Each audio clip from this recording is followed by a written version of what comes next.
들어가고요. 오늘 이제 마지막에서 두 번째 장인 20장을 함께 보시는데 20장에도 우리가 그동안 많이 오해해왔던 구절이 하나 있습니다. 몇 절인가 하면 17절입니다.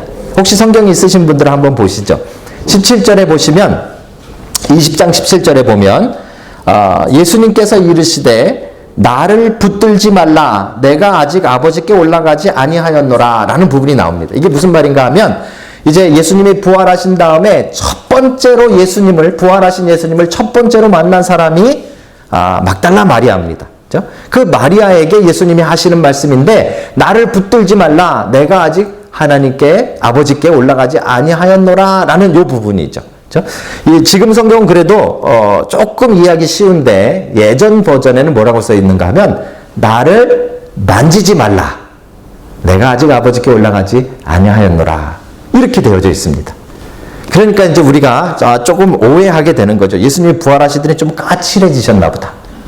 예수님이 부활하시더니 요즘 우리 그 젊은 사람들이 쓰는 말로 차도남, 차갑고 도도한 남자가 되셨나? 갑자기 그 사랑하는 제자에게 만지지 말라. 예전에 막 발에 와가지고 뭐 눈물로 이렇게 머리카락으로 닦고 그래도 뭐 가만히 계셨던 분이 부활하셨다고 만지려고 그러니까 만지지 마라. 뭐 이렇게 하셨나? 라고 우리가 생각하는 경우가 참 많습니다. 그리고 특별히 그 다음에 내가 아직 아버지께로 왜냐하면이라는 사실 접속사가 있습니다. 원어에. 그러니까 왜냐하면 내가 아직 아버지께로 올라가지 않았다라는 이 부분 때문에 그러면 승천하시기 전에는 주님을 만지면 안 되나 보다. 이렇게 우리가 생각을 하는 것이죠. 그죠? 여기에는 조금 오해가 좀 있습니다. 이 부분을 정확하게 우리가 이해하려면 두 가지 방식으로 우리가 해석해야 되는데 첫 번째 방식은 문법적인 방식입니다. 문법적으로 이게 어떻게 쓰여져 있는가? 만지지 말라 또는 붙들지 말라. 만지는 터치보다는 매달리고 꼭 붙잡는 것을 말합니다. 이 붙잡지 말라라는 이 말은 합투라는 단어인데 그 앞에 부정사인 매가 합쳐져 있습니다. 그래서 매무합투라는 표현인데요. 그러니까 뭐뭐 하지 말라라는 이 표현인데 이게 이 헬라어에는 시제가 참 중요한데요. 이게 앞으로 일어날 일을 하지 말라 그런 건지 지금 하고 있는데 중단하라는 건지 요것만 구별하면 아주 쉬워진다는 것이죠. 이게 무슨 말인가 하면 지금 부활하신 예수님이 마리아 앞에 바로 나타나셨습니다. 아주 가까이서. 맨 처음에 마리아가 못 알아봤습니다. 그런데 마리아에게 예수님이 마리아야 라고 이름을 부르시자 라보니까 라고 말합니다. 그러니까 예수님을 그때서야 알아본 거예요. 그 앞에 보면서도 동산지기인가 보다 이렇게 생각한 거죠. 이게 부활하신 주님의 몸을 그들 상상도 못한 거죠. 다시 살아났을 것이라고. 그래서 예수님을 못 알아봤다가 예수님의 음성을 듣고 그가 알아본 겁니다. 그러니까 너무 기뻐가지고 그 다음에 이제 예수님을 붙들고 늘어지고 있었던 거죠. 너무 기뻐서 예수님을 붙잡고 있는 거예요. 그죠? 자, 요 부분이, 요 상황인데 예수님께서 앞으로, 그러니까 아직 안 만졌는데 만지지 말라 한 것이 아니고 이미 붙들고 있어서 이제 좀 그만 놓고 빨리 제자들에게 가서 전하라. 이렇게 보는 거죠. 이게 이제 문법적으로 조금 더 정확한 해석입니다. 그러니까 예수님이 까칠해지신 게 아닙니다. 예수님께서 야 만지지도 마, 이런 게 아니라, 그죠? 지금 막 마리아가 너무 기뻐서 예수님을 붙잡고 막 펄쩍펄쩍 뛰고 난리니까 야 좀 이제 붙들지 말고 이제 얼른 놓고 얼른 가서 다른 제자들에게도 이 사실을 전해라 라고 말씀하시는 부분으로 우리가 17절을 이해하시면 좋습니다. 두 번째 증거가 문법적인 것 말고 또 하나의 증거가 무엇인가 하면 오늘 본문입니다. 오늘 본문. 우리 오늘 본문에 도마가 등장하는데 예수님이 도마에게 뭐라고 말합니까? 도마에게도 만지지 마라 이렇게 말했습니까? 아니고요. 도마에게 뭐라 그랬죠? 네 손으로, 정확하게 네 손가락으로 못자국 허리 창자국에 넣어보고 만져보고 확인해보고 믿어라 이렇게 말했잖아요. 그죠? 그러니까 이게 앞부분에서는 분명히 마리아에게는 만지지 말라 하시고 이 도마에게는 만지라 하신 건가? 이렇게 이해하시면 안 되는 거예요. 그죠? 이게 일관성이 없잖아요. 그리고 또 어떤 중간에 어떤 학자는 어떻게까지 생각했는가 하면 그 중간에 8일이라는 기간이 있으니까 그동안에 예수님께서 아버지께 올라갔다 내려왔다.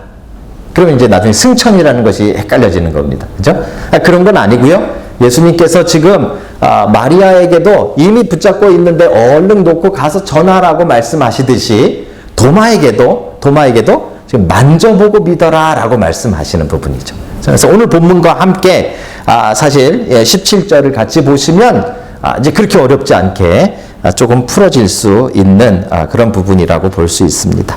자, 그럼 이제 오늘 우리가 본격적으로 살펴볼 말씀은 무엇인가 하면, 그럼 왜 예수님께서 도마에게 이렇게 적극적으로 만져보라라고까지 말씀하시며 믿게 하셨는가? 그리고 요한은 왜 이 도마의 이야기를 이렇게 자세하게 그리고 이렇게 세밀하게 기록하고 있는가 하는 것을 우리가 좀 한번 살펴보려고 합니다. 그 가운데 하나님이 숨겨놓으신 은혜가 있습니다. 그 가운데 여러분과 저를 향한 믿음의 놀라운 비밀이 담겨져 있습니다. 그 은혜를 여러분들이 누리시기를 주의 이름으로 축복합니다. 자, 왜 도마에게 예수님께서 그렇게 하셨는가? 이 도마의 이야기를 알기 위해서는 배경을 조금, 여러분 잘 아시지만 배경을 한번 같이 짚고 넘어가야 됩니다.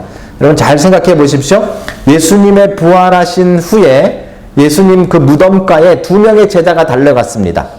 요한과 베드로가 달려갔습니다. 여러분 인터넷에 나중에 쳐보시면 이 장면을 가지고 그려놓은 멋있는 그림도 있습니다. 두 제자, 부활하신 주님의 무덤가로 달려가는 제자. 이제 문제는 이 둘이 달려갔는데 부활하신 예수님을 만났나요? 못 만났습니다. 빈 무덤만 보고 그들은 집으로 돌아갔다 이렇게 기록했습니다.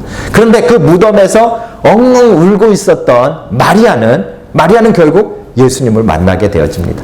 그리고 아까도 얘기했듯이 예수님께서 이제 얼른 놓고 가서 제자들에게 가서 전해라 라고 했으니까 마리아가 전했을까요? 안 전했을까요? 전했습니다. 오늘 본문에도 마리아가 제자들에게 가서 이 사실을 전했습니다. 문제는 제자들이 믿었을까요? 안 믿었을까요? 믿었다고 생각하는 사람 없죠? 안 믿었다고 생각하시는 분들, 안 믿었습니다. 안 믿었다는 증거는 무엇이죠? 오늘 본문의 배경이 어떤 배경인가 하면 제자들이 이제 갇혀있는, 문을 잠그고 한 공간에 숨어 있었다라고 기록합니다. 유대인들이 무서워서 숨어 있었던 것이죠. 만약에 정말로 100% 예수님이 부활하신 사실을 제자들이 믿었다면 그들이 해야 되는 일은 숨어 있는 일이 아니라 얼른 그 주님이 어디 계신가 찾아다녀야겠죠. 근데 지금 문을 잠그고 숨어 있었다라는 말은 그들은 예수님의 부활을 믿지 않았다는 겁니다. 왜 유대인들을 무서워했는가 하면 유대인들이 예수님의 시신을 몰래 가져갔을 것이라고 추측했기 때문에. 그렇죠? 그리고 이제 계속해서 자기네들에게 해코지를 할 것이라는 두려움 때문에 그들은 예수님을 믿지 않고 숨어 있었던 것이죠. 그렇죠? 여기서 우리는 한 가지 잠깐 생각해 보셔야 되는데, 믿음이란 무엇인가 하는 것입니다. 믿음이라는 건 그냥 마음속에 드는 생각이 아닙니다. 믿음이라는 건 그냥 결심, 속으로 여러분들이 굳게 결심하는 것, 이게 믿음이 아닙니다. 그렇죠? 믿음은 행동이 수반되어져야 합니다. 만약에 정말 제자들이 진짜 믿었다면 지금 행동이 문 닫는 행동이 아니라 예수님을 찾아다니는 행동이어야겠죠. 그렇죠? 만약에 그들이 예수님을 진짜 믿었다면 그들의 행동이 두려움이 아니라 담대함으로 바뀌어 있어야겠죠. 그렇죠? 그런데도 지금 그들이 두려워하고 문을 잠그고 숨어 있었다는 말은 믿지 않았다는 말입니다. 그래서 믿음은 행동과 함께 움직여야 됩니다. 자, 예수님께서 이 믿음 없는 제자들에게 나타나셨습니다. 오늘 본문에 보니까 문이 다 닫혀 있는데 예수님께서 그 가운데 나타나셨다. 이거 제가 여러 번 설명드렸는데 이 부활체라는 겁니다. 예수님이 부활하신 몸은 그 당시에 예수님의 몸과 예전의 몸과 조금 뭔가 다르다는 걸 우리가 발견할 수 있어야 됩니다. 공간을 그냥 초월해서 안에 들어오신 거예요. 그렇죠? 그리고 또 하나는 제자들이 잘 못 알아보셨던 거예요. 엠마오로 갈 때도 제자들이 못 알아보고 오늘 마리아도 잘 못 알아봤어요. 그죠? 이제 이 부활하신 몸처럼 우리도 성경대로 하면 이제 예수님 재림하시면 여러분과 저도 몸의 부활이 있다 그랬습니다. 우리 성경대학 때 했습니다. 몸의 부활이 있습니까? 없습니까? 있습니다. 그죠? 그냥 영혼이 부활하는 게 아니에요. 몸이 부활하는 거예요. 몸도 같이. 그죠? 몸도 부활하게 되어지는데 우리도 예수님과 같은 부활의 새 옷, 새 몸을 입게 돼야죠. 그렇죠? 그런 소망이 여러분에게 있으셔야 돼요. 저한테는 두 가지 소망이 있습니다. 그 부활한 몸을 입게 되면 아마 여러분들이 저를 못 알아볼 거예요. 첫째는 안경을 안 쓸 가능성이 굉장히 높습니다. 눈이 좋아질 테니까. 또 하나는 머리가 많아질 가능성이 있습니다. 정말 그럴지는 대봐야 알겠지만 여러분도 좀 소망을 가지십시오. 그죠? 그 부활하신 주님께서 이제 가운데 나타나신 거예요. 공간을 초월해서 문이 닫혔는데, 그리고 주님께서 제자들에게 평안하냐라고 샬롬이라고 인사하시는 장면이 나옵니다. 이때까지 제자들이 믿었습니까? 안 믿었습니까? 안 믿었어요. 그죠? 그럼 제자들은 언제 믿게 되는 겁니까? 예수님을. 20절을 보시면 제자들이 언제 믿었는가를 기록합니다. 20절 한번 제가 읽겠습니다. 이 말씀을 하시고 손과 옆구리를 보이시니, 이게 부활의 십자가의 상징이잖아요. 그죠? 손에 못자국과 옆구리의 창자국을 보여주시니 제자들이 주를 그 다음에 뭐라고요? 보고 기뻐하더라. 이제 참 중요한 부분입니다. 제자들은 마리아가 아무리 부활하셨다고 얘기를 해줘도 안 믿었어요. 그죠? 그리고 그들은 이제 언제 믿게 되는가 하면 진짜 주님의 손에 못자국과 허리에 창자국을 눈으로 본 다음에 그 다음에 믿게 됐더라. 기뻐하더라. 믿었더라. 이렇게 이야기하고 있는 것이죠. 그렇죠? 그래서 이들은 보고 믿은 자들이 되는 거예요. 자, 하필이면 이때 한 사람이 빠졌습니다. 누가 빠졌죠? 누가 빠졌습니까? 예, 도마가 빠졌습니다. 그죠? 아까 아이들하고 했지 않습니까? 도마라는 사람이 빠졌어요.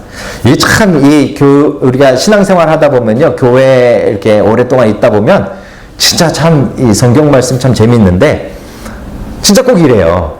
늘 잘 나오시다가, 한 주 빠지면, 꼭 그날 뭐 중요한 일 했다 그래요. 그죠?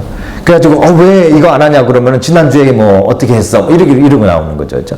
맨날 성경 공부 잘 나오시다가, 한 주 빠지면, 그날 제일 중요했다 그러고, 맨날 그런 거예요. 인생이 그래요. 그죠? 도마도 잘 모이다가, 한 번 모이면 안 나왔는데, 하필 그때 주님이 그 자리에 오신 거예요. 그러니까 지금 가룟 유다가 빠져나갔고, 지금 아직 마띠아가 안 뽑혔으니까 11명의 제자입니다. 11명의 제자 가운데 도마만 그 자리에 없었는데, 예수님이 나타나셨는데, 하필 그날 도마가 없는 자리에서 나타나신 거죠. 그렇죠? 그래서 나머지 제자들은 다 예수님을 보고 믿게 된 거예요. 그래서 제자들이 나중에 도마를 보고 막 이야기합니다. 야야 도마야, 주님이 살아나셨어. 우린 주님을 만났다. 막 그랬더니 도마가 뭐라 그럽니까? 도마가 뭐라 그러죠? 말도 안 되는 소리 하지 마. 이렇게 얘기합니다. 25절에 도마가 이르되 내가 그의 손에 못자국을 보며 내 손가락을 그 못자국에 넣으며 내 손을 그 옆구리에 넣어보지 않고는 믿지 아니하겠노라. 그렇죠? 그래서 나중에 예수님께서 넣어보라고 내주시는 거예요. 이 도마가 이 이야기를 한 거예요. 나는 직접 보고 손가락으로 넣어보지 않으면 내가 믿지 아니하겠노라. 자, 이 25절 때문에 도마의 별명이 생겼습니다. 도마의 별명이 뭡니까? 예? 예, 크게 하셔도 됩니다. 의심 많은 도마잖아요. 의심쟁이 도마예요. 의심쟁이 도마가 돼버렸어요. 이것 때문에, 그죠? 근데 여러분 한번 잘 따지고 보십시다. 도마는 나중에 예수님께서 나타나셔서, 우리 조금 전에 보니까 예수님께서 손을 내미시고 허리에 창자국을 보여주시면서 넣어보고 믿음 없는 자가 되지 말고 믿는 자가 되라 그랬더니 도마가 넣어봤어요?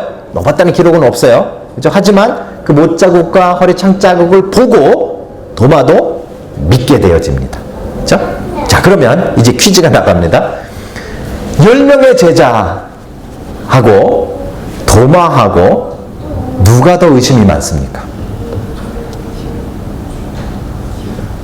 예? 도마만 더 의심이 많은 사람인가요? 여러분 어떻게 생각하세요? 도마만 더 의심이 많은 거예요? 아니잖아요. 아니, 지금 주무실 때가 아니에요. 아니잖아요. 그죠? 도마만 더 의심이 많은 게 아니잖아요. 다른 제자들도 마리아 말을 듣고 안 믿었어요. 언제 믿었어요? 손에 못자국과 허리에 창자국을 보고 그들이 기뻐하며 믿었어요. 그죠? 자, 도마는 만져보고 믿었어요? 아니요. 도마도 보고 믿었어요. 예수님께서 네가 본고로 믿느냐 그러니까 도마도 보고 믿었어요. 그러니까 도마의 믿음과 나머지 10명 제자의 믿음은 어때요? 죄송하지만 도찐개찐입니다. 똑같은 거예요. 그런데도 불구하고 우리는 지금까지 계속해서 도마만 의심이 많다고 생각하잖아요. 그죠? 전 도마한테 너무 미안해요. 천국 가면 정말 도마님에게 죄송하다고 얘기하고 싶어요. 저도 다니면서 의심 많은 도마라고 강의할 때마다 얼마나 많이 얘기했는지 몰라요. 근데 지금 따져보면 나머지 제자나 도마나 의심하기는 똑같은 거예요. 똑같은 거예요. 그런데도 불구하고 우리는 이 25절 때문에 도마를 의심 많은 도마 또는 의심쟁이 도마라고 부릅니다. 자, 그럼 이제 생각해 봐야죠. 이 누구 잘못입니까? 도마가 이렇게 오해받은 게. 요한 잘못이죠, 요한. 지금 요한이 이걸 이렇게 자세하게 쓸 일이 아닌데, 그죠? 사실은 도마나 다른 제자들도 비슷한데 마치 도마만 더 의심이 많은 것처럼 이렇게 기록하는 바람에 이거를 보고 우리는 다 도마에게 의심 많은 도마라는 오명을 씌운 거잖아요. 2000년간 이어왔어요. 우리 선조들이라고 다르지 않았어요. 예전에 뭐 종교개혁, 뭐 그 이전에 교부들 다 도마를 의심 많은 도마 이렇게 표현했어요. 그런데 따지고 보면 그건 사실 오해예요. 똑같은 의심인데 도마만 더 많은 것처럼. 왜요? 여기에 이렇게 기록되어져 있으니까. 그러면 요한은 왜 이렇게 기록했습니까? 도대체 요한은 도마하고 무슨 감정이 있어서 도마를 이렇게 디스하며 이렇게 의심장애로 만들어버린 것일까요? 여러분 한번 생각해 보셨습니까? 요한에게는 어떤 의도가 있습니까? 아니면 정말 실제로 요한과 도마가 좀 사이가 안 좋았더라 하는 어떤 기록이 있을까요? 제가 열심히 찾아봤는데 도마와 요한이 이 의견이 별로 안 맞아서 서로 뭐 평소에 사이가 안 좋았다 이런 기록은 없어요. 그렇죠? 그런데도 불구하고 우리는 도마를 계속 요한의 기록에 따라서 의심 많은 사람이라고 오해하고 있죠. 실제로 도마는 어떤 사람입니까? 제자들 가운데 제일 멀리까지 선교하다 가서 순교당한 사람이에요. 인도까지 왔었어요. 이 동양으로 가장 멀리까지 왔던 사람이 도마예요. 그렇죠? 그런 정말 흐지부지한 사람이 아닙니다. 대단한 사람입니다.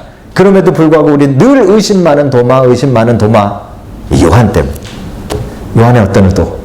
요한은 도대체 왜 이렇게 기록하고 있을까요? 요한도 의도가 있었습니다. 요한의 의도는 이것입니다. 29절 한번 같이 보시죠.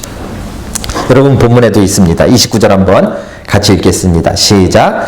예수께서 이르시되 너는 나를 본고로 믿느냐? 보지 못하고 믿는 자들은 복되도다 하시니라. 자, 요한은 예수님의 이 말씀을 강조하기 위해서 제자들과 도마의 이야기를 기록하고 있습니다. 왜요? 제자들과 도마는 부활하신 주님을 눈으로 볼 수 있는 사람이었어요. 그렇죠? 그런데 이제 예수님께서 승천하신 다음에는 그 누구도 부활하신 주님을 직접 보거나 그 손에 못자국에 손가락을 넣어 볼 수 없는 시대가 시작된 거예요. 그렇죠? 요한은 이제 그 시대를 위해서 오늘 이 이야기를 기록하고 있는 거예요. 진짜 복된 사람, 진짜 믿음 있는 사람, 진짜 하나님이 기뻐하는 사람은 보고 믿는 사람들이 아니라 이제 앞으로 수천 년 동안 보지도 않았지만 믿을 수 있는 이 믿음의 사람들이다 라고 이야기하고 있는 것이죠. 그래서 29절에 보니까 너는 본고로 믿느냐? 보지 못하고 믿는 자들은 복되도다 라고 말씀하시는 겁니다. 정말 요한이 이런 의도가 있었는지 30절과 31절을 보시면 분명해집니다. 요한은 마지막 21장에 들어가기 전에 30절, 31절을 통해서 마치 마무리하듯이 이렇게 기록합니다. 31절을 제가 읽습니다. 오직 이것을 기록함은 너희로 예수께서 하나님의 아들 그리스도이심을 믿게 하려 함이요. 그렇죠? 이제부터는 예수님을 보고 믿는 게 아니라 요한이 기록한 말씀을 듣고 믿게 되어지는 것이죠. 그렇죠? 성경을 듣고 성경을 읽고 성경 말씀대로 이제 믿게 되어질 복 있는 사람들, 보지도 않았지만 예수님을 직접 보지도 않고 그 십자가의 못자국에 손자국에 손가락을 넣어보지도 않았지만 믿는 그 믿음의 사람들, 그 사람들을 위해서 요한이 지금 이 이야기를 기록하고 있는 것입니다. 사랑하는 성도 여러분, 바로 여러분과 제가 이제 그 시대를 살아가고 있는 성경이 말하는 복된 사람들입니다. 여러분들은 믿으십니까? 여러분들은 예수 그리스도께서 2000년 전에 십자가에 달려 우리의 죄를 대신하여 돌아가셨지만 사흘 만에 다시 살아나셔서 부활의 첫 열매가 되셨고 이제 그것을 믿는 자마다 우리도 똑같이 그 영생에 참여하게 되는 사실을 여러분 믿으십니까? 그것을 믿는 것이 믿음입니다. 그렇죠? 많은 사람들에게 전도를 하거나 아니면 초신자들에게 이야기하다 보면 그런 이야기 합니다. 한 번만 보여주시면 믿겠습니다. 한 번 보면 믿을 것 같습니다. 그렇죠? 오늘 본문에 보니까 진짜 믿음은 뭐예요? 보지 않고도 믿는 자가 복되도다. 무엇만 가지고? 하나님의 말씀만 가지고. 여러분 하나님의 말씀에 오늘 예수 그리스도께서 여러분들을 위해 돌아가시고 또 여러분들을 위해 다시 사셨다고 이야기하고 있습니다. 여러분, 그것을 믿는 믿음의 사람들이 다 되시길 주의 이름으로 축복합니다.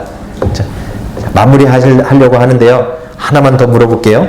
여러분들, 그럼 여러분들은 정말 믿는 사람들입니까? 여러분들은 정말 2000년 전에 예수 그리스도께서 십자가에 달려 돌아가시고 지난주부터 우리가 이야기하고 있습니다. 그죠? 사흘 만에 다시 살아나신 사실, 그것이 여러분과 저를 위한 일이라는 사실을 여러분 믿으십니까? 정말 아멘이십니까? 어떻게 증거할 수 있습니까? 보지도 않았는데. 본 것을 믿는 것은 확실하죠. 그죠? 아까 아이들에게 제가 턱 얘기해 줬지만, 상처가 남아있으면 확실합니다. 상처를 봤으면 그 말이 진실이겠죠.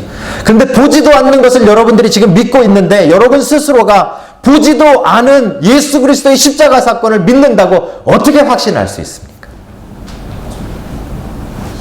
네? 교회 나오면 좀 이렇게 믿음이 생길 줄 알았더니 목사가 자꾸 불신만 생기게 하는 것 같아요. 여러분, 어떻게 확신하실 수 있어요? 우리 지난주부터 계속 제가 여러분들에게 도전하고 있습니다. 여러분, 교회를 다니는 것은 그냥 이 자리에 앉아서 그냥 어떤 행사를 치르고 가시는 게 아니에요. 정말 여러분들 안에 그 그리스도의 십자가의 사건에 대한 믿음이 있어야 되고, 그것이 자라나는 것을 경험하셔야 돼요. 그런데 여러분 안에 그 믿음이 있다는 걸 여러분 어떻게 확신하세요? 무엇으로 확신하세요? 오늘 본문에 보십시오. 한 가지 방법이 있습니다. 도마의 경우를 다시 한 번만 보시면, 어떻게 도마의 믿음을 우리가 알 수 있는가? 도마가 정말 예수님을 믿었을까? 믿었을지 안 믿었을지 어떻게 알 수 있습니까? 잘 보세요. 29절에 보니까 예수께서 이르시되 너는 나를 본고로 믿느냐? 예수님이 인정해 줬어요. 도마가 이제 믿게 된 거예요. 그죠? 이 사건 바로 전에 무엇이 있었습니까? 28절 한번 같이 읽습니다. 다 같이 읽겠습니다. 시작. 도마가 대답하여 이르되 나의 주님이시여 나의 하나님이시니이다. 요 사건 이후에 예수님께서 네가 이제 믿느냐라고 말씀하신 거예요. 28절이 뭡니까? 이걸 우리는 신앙 고백이라고 이야기하는 겁니다. 그렇죠? 처음에 제가 말씀을 드렸습니다. 믿음이라는 것은 마음속에 있는 결심이 아니에요. 아무에게도 안 말하고 그냥 마음속에 가지고 있는 결단과 결심이 믿음이 아니라는 말이에요. 진짜 믿음은 행동으로 나타나야 되는 거예요. 진짜 믿음은 밖으로 드러나는 거예요. 진짜 믿음은 밖으로 나타나서 그것이 확증되어지는 거예요. 그 행동이 뭐예요? 그 행동이, 가장 기본적인 행동이 입으로 시인하는 것이에요. 그걸 우리는 신앙 고백이라고 말하는 거예요. 여러분 마음속에 하나님께서 은혜를 주셔서 여러분들이 그 2000년에 있었던 그 끔찍한 사건이 여러분 자신을 위한 것이라는 사실을 믿게 되었습니다. 그렇죠? 그런데 이것은 그냥 생각인지 아니면 결심인지 결단인지 내 속에서만 그냥 막 부글부글 끓다가 없어지는 것이 아니라, 이것이 이제 정말 믿음으로 확증되어지고 확인되어지려면 여러분의 입술이 열려지고 여러분의 입이 열려져서 여러분들의 입을 통해 신앙 고백이 나와야 돼. 도마처럼 나의 주님이시여 나의 하나님이십니다. 이 고백이 나와야 되는 거예요. 로마서 10장 10절에 보니까 이렇게 이야기합니다. 사람이 마음으로 믿어 의에 이르고 입으로 시인하여 구원에 이르느니라. 이건 마치 마음에 있는 믿음과 입으로 말하는 시인을 구별하는 것 같지만 구별하는 것이 아니에요. 오히려 그것이 더 연결되어져 있는 거예요. 여러분 안에 있는 믿음이 진짜 믿음인지, 여러분 안에 있는 믿음이 정말 진짜인지 아닌지를 확증하기 위해서는 뭐가 필요한가 하면 여러분의 입술에서 나오는 고백이 필요한 거예요. 고백이. 이 신앙 고백은 두 가지가 있습니다. 하나는 신앙 고백 자체는 하나입니다. 하나님께 이 십자가 사건이 나를 위한 것임을 고백하는 것, 이게 신앙 고백입니다. 그죠? 근데 신앙 고백엔 방식이 두 가지가 있어요. 하나는 하나님을 향한 고백이에요. 예배 때 우리가 하는 거죠. 그죠? 이 예배 드리는 것 자체가 신앙 고백이에요. 여러분들이 하나님 앞에 여러분들이 믿고 있다고 여러분들의 입술을 통해서 찬양을 부르고 또 신앙 고백을 하고 예배를 드리고 있는 것, 이게 첫 번째 신앙 고백이에요. 하나님을 향하여 나오는 신앙 고백. 그런데 또 하나가 있어요. 세상을 향해 나오는 신앙 고백이에요. 진짜 믿음은 이것까지 돼야 돼요. 그렇죠? 이게 주일날 여기에만 앉아서 사도신경을 외우고 찬양을 한다 그래가지고 여러분들이 정말 안에 믿음이 있는가? 요즘 이거 가지고 알 수가 없는 거예요. 가짜가 얼마나 많은지 몰라요. 진짜가 되려면 여러분 어떻게 해야 돼요? 여러분 마음에 있는 믿음이 진짜가 되려면 여러분의 삶을 통해서, 여러분의 생활을 통해서, 세상을 향해서 여러분들의 신앙이 고백되어져야 돼요. 그래야 진짜예요. 그게 진짜 믿음이에요. 여러분, 순교자라는 영어 단어가 무엇입니까? 마터라는 단어죠. 그죠? 이 순교자, 복음을 시인하고 복음을 고백하다가 죽은 사람들을 순교자라고 말합니다. 그죠? 근데 이 마터라는 단어는 마르투스라는 그리스어에서 왔어요. 이 그리스어의 마르투스는 뭔가 하면 증인이라는 뜻이에요. 증거, 증인 이런 뜻이에요. 그죠? 그러니까 옛날에는, 지금은 안 그렇지만 옛날에는 신앙 고백을 한다는 건 곧 죽을 수도 있다는 말이에요. 골방 가서 신앙 고백하는 건 괜찮아요. 얼마든지 하겠죠. 아무도 안 보는데 하는 신앙 고백은 얼마든지 하겠죠. 하나님을 향해 하는 건 그렇게 어렵지 않았을 거예요. 근데 진짜는 사람들 앞에서, 세상을 향해서 이 신앙 고백은 불이익이 오고 죽을 수도 있었던 거예요. 그래서 이 신앙 고백까지 하는 사람들은 가짜가 없었어요. 가짜가 없었어요. 왜요? 목숨 걸고 죽을 일을 할 사람이 누가 있습니까? 그렇죠? 진짜 믿음 있는 사람들만 세상에 나가서 내가 그리스도인이다라고 외칠 수 있는 거예요. 진짜 믿음 있는 사람들만 사람들 앞에서 내가 예수 그리스도를 믿는다라고 말할 수 있었던 거예요. 신앙 고백은 그 믿음을 확증해주는 가장 중요한 일이었습니다. 사랑하는 성도 여러분, 정말 예수 그리스도를 믿으십니까? 정말 예수 그리스도께서 여러분들을 대신해서 십자가에 달려 돌아가신 사실, 그리고 그가 부활하셔서 여러분과 저의 부활의 첫 열매가 되신 것, 그걸 믿는 자마다 멸망치 않고 구원을 받고 영생을 얻는다는 이 허무맹랑한 것 같은 이 사실을 여러분과 제가 믿고 있어서 이 자리에 오지 않았습니까? 그렇죠? 그렇다면 그 믿음이 진짜인지는 신앙 고백으로 확증하시는 겁니다. 여러분 입에서 신앙 고백이 나오는 은혜가 있기를 주의 이름으로 축복합니다. 그 신앙 고백을 통해서 여러분들의 믿음을 확증하고 예배 시간뿐만 아니라 세상을 향해 여러분들의 신앙을 고백하고 하나님의 사람으로, 믿음의 사람으로 우뚝 서는 여러분들 되시기를 주님의 이름으로 축복합니다.